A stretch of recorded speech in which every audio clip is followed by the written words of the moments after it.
மருமகளே மருமகளே இங்க வாமா. சொல்லுங்க. வந்து உட்காருமா. சமையல் எல்லாம் முடிஞ்சிருச்சுலம்மா? அதெல்லாம் முடிஞ்சிருச்சு. சொல்லுங்க. அது வேற ஒண்ணும் இல்லம்மா, மௌனுக்கு போய் 2 ட்ரெஸ் எடுத்துட்டு வந்துடலாம். சட்டைன்னு தாமா. வாமா நம்ம போய் எடுத்துட்டு வந்துடலாம். வேலையும் உள்ள வீட்டுல. சொல்றேன்னு கோச்சுக்காதீங்க. இல்ல நீங்க எடுத்தா பிடிக்குமா? அதெல்லாம் என் மௌனுக்கு பிடிக்கும். உள்ளவங்களுக்குலாம் அப்ப இருந்தவங்கலாம் எடுத்து கொடுத்தா அவ்வளவு பிடிக்காது. இந்த மாதிரி ட்ரெண்டிங் வைஃப் எடுத்து கொடுத்தாதான் பிடிக்கும்.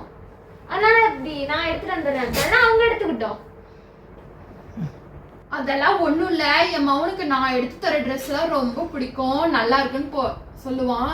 அவன் ட்ரௌசர் போடுற காலத்துல இருந்து நான் தான் அவனுக்கு துணி எடுத்து கொடுத்தேன் தெரியுமா? நீயே எடுத்து கொடுத்த? அதெல்லாம் நான் எடுத்து கொடுத்தா அவனுக்கு ரொம்ப பிடிக்கும், போட்டுக்குவான். பாரு நீயே வா நம்ம போய். சரிங்க வாங்க பாக்கலாம். எடுத்துட்டு வரலாம். வாங்க வாங்க. அப்பா ஒரே டயர்டா இருக்கு, ஒரே பெயில. மவனே மவனே. சொல்லுங்கம்மா. அது கட்டில பாரு.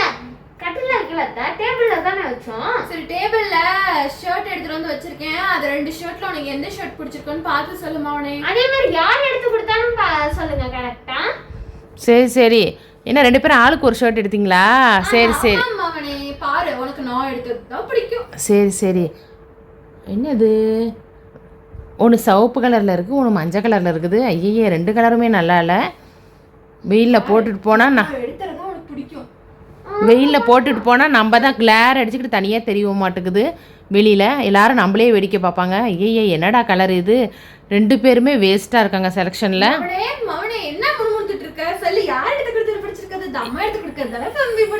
ஏம்மா பொய் சொல்லாதீங்க. 2 சட்டையும் என் ஒய்ஃப் தானே எடுத்துச்சு, நல்லாவே இல்லைம்மா.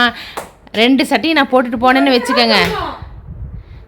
ஏம்மா அந்த 2 சட்டையும் நான் போட்டுட்டு ரோட்டில் போனால் அங்கே இருக்கிற நாயெல்லாம் என்னை துரத்திக்கிட்டு வரும். அந்த மறந்துட்டீங்க.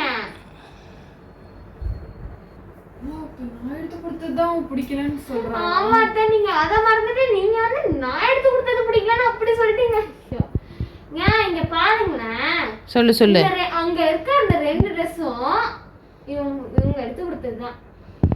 ஆஹா என்னது?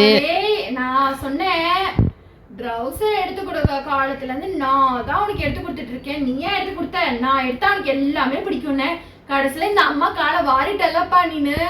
ஏம்மா நீங்கள் எடுத்தீங்கன்னு எனக்கு தெரியாதுமா. நான் அவள் தான் எடுத்தான்னு நினச்சிக்கிட்டு தாம்மா அப்படி சொல்லிட்டேன். அப்படி சொல்ல வரல நான். அம்மா மனசு நோவக்கூடாது. இல்லை. அந்த நாளையிலேருந்து என்னை சின்ன பிள்ளையிலேருந்து பாவம் எனக்கு எடுத்து கொடுத்து துணிமையெல்லாம் வளர்த்தாங்க. அந்த நாளையில் அம்மா கொடுத்தெல்லாம் போட்டுக்கிட்டேன். அப்போ நான் அந்த நம்பி தானே அம்மாவும் எடுத்துகிட்டு வந்தாங்க. பாவம் அவங்க மனசு நோவக்கூடாதுன்னு சொல்லிட்டு தான் நான் பார்த்தேன். அப்புறம் சரி நீ எடுத்ததாக இருக்கும்னு தான் உண்மையே சொல்லலாமேன்னு சொன்னேன். அது அம்மா எடுத்ததாக போயிடவும் அம்மாவுக்கு மனசு சங்கடமாக போயிடுச்சு. சரி அம்மா வருத்தப்படாதீங்கம்மா, நீங்கள் எடுத்ததுன்னு தெரியாது, பரவாயில்லம்மா, உங்கள் ஆசைக்காக வேண்டி நான் போட்டு போகிறேம்மா. உனக்கு பிடிக்கலன்னு சொல்லி என் மனசு நீ ரொம்ப நோக்கடிச்சிட்ட. சரிம்மா நீங்கள் வருத்தப்படாதீங்க. அப்ப அந்த ஷர்ட்டை வந்து வேலைக்கு இதுக்கா யூஸ் பண்ணிக்கலாமா அத்தை? எப்படி தான் அந்த அங்க இருக்க அந்த 2 ட்ரெஸ்ஸையும் வந்து ஒன்று வந்து தொடக்க அந்த புளிக்கு தட்டு யூஸ் பண்ணிக்கலாம், இன்னொன்று வந்து கைத்தறியா யூஸ் பண்ணிக்கிறேன். ஓகே அத்தை? நான் எடுத்த சட்டையை எப்படி பேசுற தெரியுமா நீனு? பேசுற அளவுக்கு என்னோட இதாயிடுச்சு. அந்த வச்சிருக்கோம் பொண்டாட்டிய இப்படி அவமானப்படுத்தவும் அவ அவ்வளவு பேசுறானே. எவ்வளவு காஸ்ட்லியா ஒரு சட்டை விலை பாரு, 1000 ரூபாய்க்கு போட்டு உனக்கு நல்ல சட்டையை பார்த்து எடுத்துருங்க. அத்தை இப்ப நீங்க தானே அத்தை சொன்னீங்க, இல்லம்மா அவனே நீ போட வேணாம், நீ இப்படி சொல்லிட்டு வேணாம் போட வேணாம், வீட்டுல யூஸ் பண்ணிக்கலாம். பீரோடே வச்சு அப்படி அது கலரும் போயிடும், அப்புறம் அதை யூஸ் பண்ண மாட்டீங்க. இதுக்கு இப்படி யூஸ் பண்ணியாவது இது பண்ணிக்கலாம். மாமா சத்தம் போட்டுட்டு இருக்காதீங்க 2 பேரும். நான் வந்து நீங்கள் எடுத்து கொடுத்த சட்டையை டெய்லி ஒன்று கண்டிப்பாக உங்கள் கண்ணு முன்னாடி போட்டு காமிச்சு நான் போட்டுட்டு போவேம்மா ஆஃபீஸ்க்கு. நீங்கள் ஒன்றும் ஃபீல் பண்ணாதீங்கம்மா. பாரு என் மவனை பாரு, இந்த அவனுக்கு பிடிக்கலனா கூட இந்த அம்மா எடுத்து கொடுத்தேன்னு ஒரு தாய் பாசத்துல அவன் அந்த துணியை போடுறேன்னு சொல்றான். பத்தியா யார் ஜெயிச்சா? நீங்க சொல்லுங்க. ஆமா நீங்க வந்து அவங்க பிறந்ததுன்னே பார்த்துட்டு இருக்கீங்க, அவங்க பாசம் தான் ஜெயிச்சிச்சு.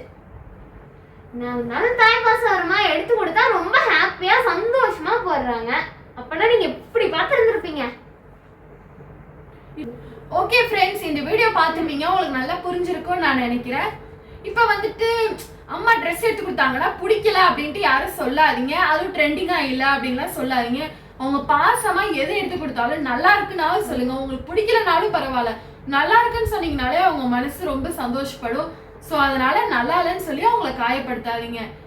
என்ன இருந்தாலும் நம்ம அம்மா தான். ஸோ கோச்சிக்காம எது சொன்னாலும் சரி சேர்த்துக்கோங்க.